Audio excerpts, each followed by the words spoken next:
Hello, कैसे हैं आप सब। मैं आपका मेंटर और आप देख रहे हैं लर्निंग विदाउट रूल्स का एक नया और फ्रेश सेशन। आज बारी है यहाँ पर वन वर्ड सब्स्टिट्यूशन की, जिसके 16वें एपिसोड के साथ हम आपके सामने उपस्थित हुए हैं। तो फटाफट नोटबुक और पेन लेकर के तैयार होइए, मिलते हैं इस म्यूजिक के बाद।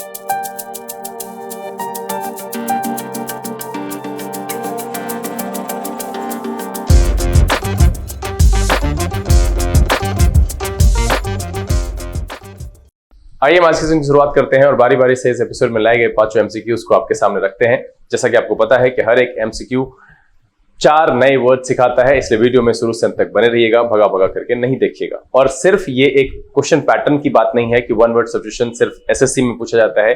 ये वोकैबुलरी है, नए नए वर्ड्स हैं जो कहीं ना कहीं आपके इंग्लिश को और बेहतर करता है और आप इफेक्टिव ढंग से लिख पाते हैं, बोल पाते हैं और समझ पाते हैं। सेशन को शुरू करेंगे, लेकिन उससे पहले जो लोग इस चैनल पर नए हैं, चैनल को सब्सक्राइब कर लीजिएगा, बेल आइकन को प्रेस करके नोटिफिकेशन को ऑल पर रखिएगा, ताकि यहाँ से जो भी वीडियो अपलोड हो उसकी सूचना आप तक पहुंचे और कोई भी सेशन मिस ना हो। लाइक और शेयर करने में कंजूसी नहीं कीजिएगा। चलिए,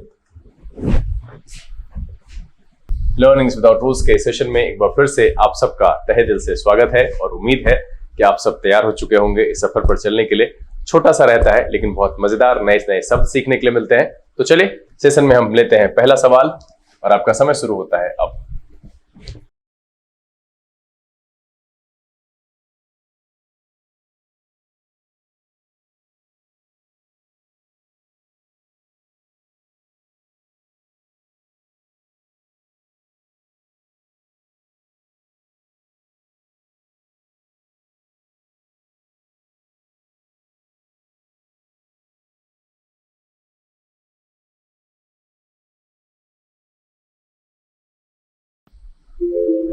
चले, समय समाप्त हो चुका है।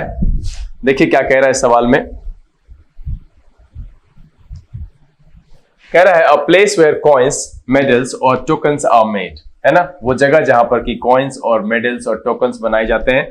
कास्टिंग का मतलब होता है the act of creating something by casting it in a mould और object formed by a mould, मतलब ढलाई कहते हैं इसको।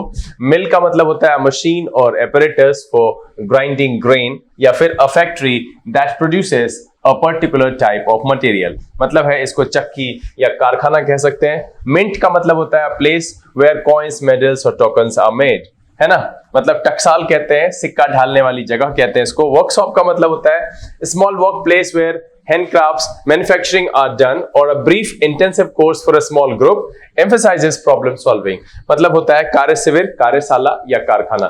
वर्कशॉप कई लेवल पर होता है और फोटोग्राफी की वर्कशॉप हो सकती है, फैशन से रिलेटेड वर्कशॉप हो सकता है, एजुकेशन से रिलेटेड किसी कॉम्पिटिटिव एग्जामिनेशन को लेकर के एक वर्कशॉप हो सकता है।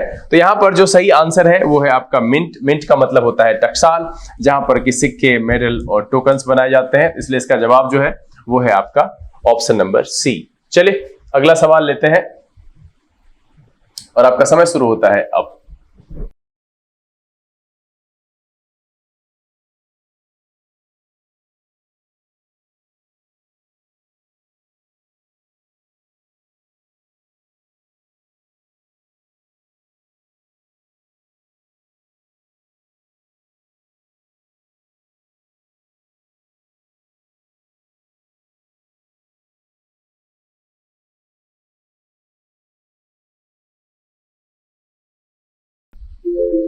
चलिए, समय समाप्त हो चुका है। देखिए क्या कह रहा है, a person who listens to someone's private conversation without them knowing, मतलब है कि छुप करके किसी के प्राइवेट कन्वर्सेशन को सुनना। पहला वर्ड जो है वो है eavesdropper। इसका मतलब होता है a person who listens secretly to what other people are saying, मतलब है कि दूसरे की बात को छुप करके सुनने वाले को कहते हैं eavesdropper, मतलब है छिप कर बातें सुनने वाला। Infiltrator का मतलब होता है a person who secretly becomes a member of a group or goes to a place to get information और to influence the group. Infiltrator का मतलब होता है घुसपैठिया। इन्फिल्ट्रेटर का मतलब क्या होता है, घुसपैठिया। सीक्रेट एजेंट का मतलब a person secretly employed in espionage for a government, मतलब होता है गुप्तचर कहते हैं इसको। स्पाई का मतलब होता है a person who tries to get secret information about another country, person और ऑर्गेनाइजेशन, इसको भी कहते हैं गुप्तचर, जासूस या ध्यान रखना भी कहते हैं। तो ईव्सड्रॉपर मेरा जो है वो इसका सही आंसर है। इसका जो आंसर है वो है ऑप्शन नंबर ए। ईव्सड्रॉपर वैसा इंसान होता है जो दूसरे की बात को छिप करके सुने। A person who listens secretly to what other people are saying. मतलब है a person who listens to someone's private conversation without them knowing। इसका सही जो ऑप्शन है वो है eavesdropper। इन्फिल्ट्रेटर का मतलब होता है घुसपैठिया, सीक्रेट एजेंट का मतलब होता है गुप्तचर, एंड स्पाई का मतलब होता है गुप्तचर या जासूस। चलिए अगला सवाल, और आपका समय शुरू होता है अब।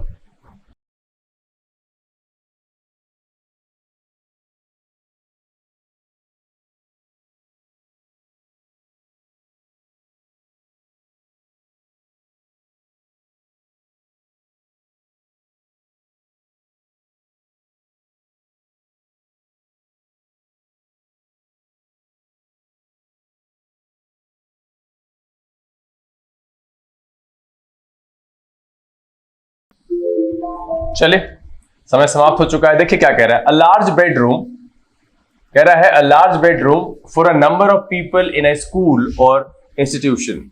अब पहला है हॉस्टल। हॉस्टल जानते हैं, place like a cheap hotel where people can stay when they are living away from home.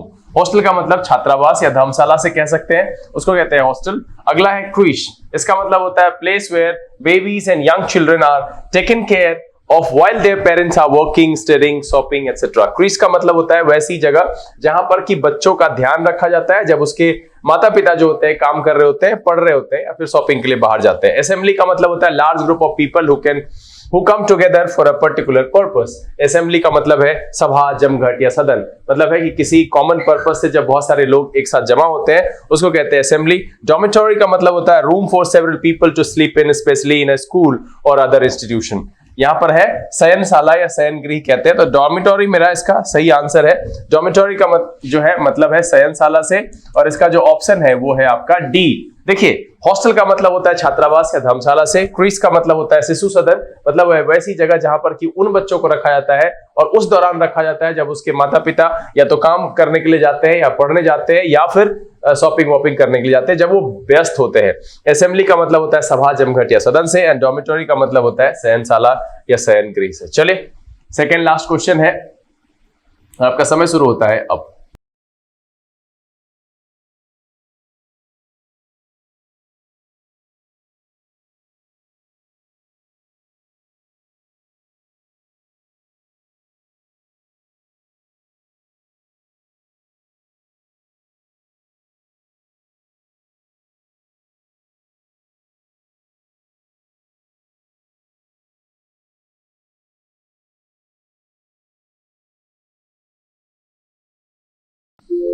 चलिए समय समाप्त हो चुका है। कह रहा है large place in a large institution for the care of those who are ill, मतलब है किसी बड़े संस्थान की वैसी जगह, एक बड़ा प्लेस जहां पर कि बीमार लोगों का ख्याल रखा जाता है। हॉस्टल का वही मतलब है छात्रावास, a place like cheap hotel where people can stay when they are living away from home, छात्रावास या धर्मशाला। इन्फर्मरी का मतलब होता है special room in school, prison etcetera for people who are ill, मतलब वैसे लोगों के लिए, इसको कहते हैं अस्पताल या रोगीशाला से इसका सेंस लिया जाता है। इन्फर्मरी का मतलब होता है अस्पताल या रोगीशाला से, ये वैसी जगह होती है स्कूल या प्रिजन में जहां पर कि बीमार लोगों का ध्यान ध्यान रखा जाता है, उसमें रख करके special room in school, prison etcetera for people who are ill. Infirmary. Hangar का मतलब होता है big building where planes are kept, विमानशाला विमान गृह कहते हैं। डॉर्मिटोरी का मतलब मैंने बताया ही अभी कि शयनशाला होता है, तो इसका जो सही आंसर है वो है आपका इन्फर्मरी। आंसर ऑप्शन क्या है इसका? बी। तो मतलब है large place in a large institution for the care of those who are ill. Infirmary का मतलब होता है अस्पताल या रोगीशाला। चलिए सेशन का आखिरी क्वेश्चन है और आपका समय शुरू होता है अब।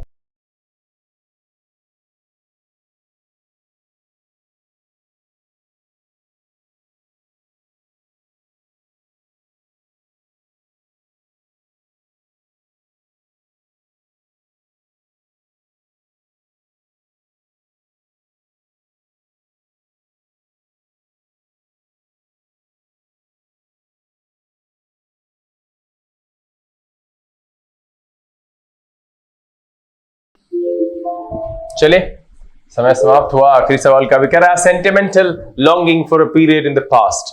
अब देखिए मेमोरी पहला जो ऑप्शन है वो है आपका memory, the power of retaining and recalling past experience, मतलब है स्मृति, स्मरण शक्ति या याददाश्त कहेंगे। Emotion, a strong feeling such as love, anger, fear etcetera, भावना कहते हैं। क्रेविंग का मतलब होता है an intense desire for some particular thing, मतलब है उत्कट इच्छा, है ना। और नॉस्टैल्जिया का मतलब होता है feeling of sadness mixed with pleasure and affection when you think of happy time in the past, है ना। इसका मतलब होता है घटनाओं की यादें या अतीत की ललक, sentimental longing for a period in the past. और इसका जो सही आंसर है वो है नॉस्टैल्जिया, और इसका जो आंसर है नॉस्टैल्जिया, आंसर है ऑप्शन डी। देखिए पहला है मेमोरी, स्मृति, स्मरण शक्ति होती है। इमोशन का मतलब भावना से है। क्रेविंग का मतलब है उत्कट इच्छा, मतलब बहुत ज्यादा किसी चीज की इच्छा हो। An intense desire for some particular thing. Emotion का मतलब है strong feeling such as love, anger, fear.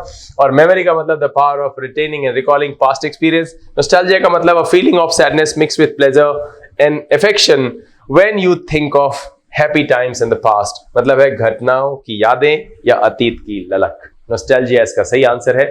उम्मीद है इसमें से आप सब अधिकांश शब्द जानते होंगे, आंसर सही किया होगा, और बहुत सारे यहाँ पर आपको नए शब्द सीखने के लिए मिले होंगे। आप अपना अनुभव कमेंट बॉक्स के माध्यम से मुझे साझा कर सकते हैं। आप जो चाहते हैं, अगर कुछ लिखना चाहते हैं या फिर उसमें कोई बदलाव चाहते हैं तो बिल्कुल आप मुझे साझा कीजिए।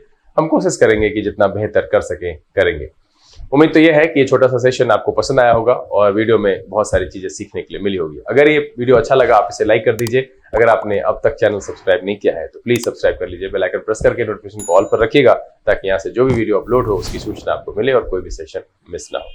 समय यहाँ से विदा लेने का, बहुत जल्द इसी तरह के एपिसोड के साथ फिर आपके सामने उपस्थित होंगे।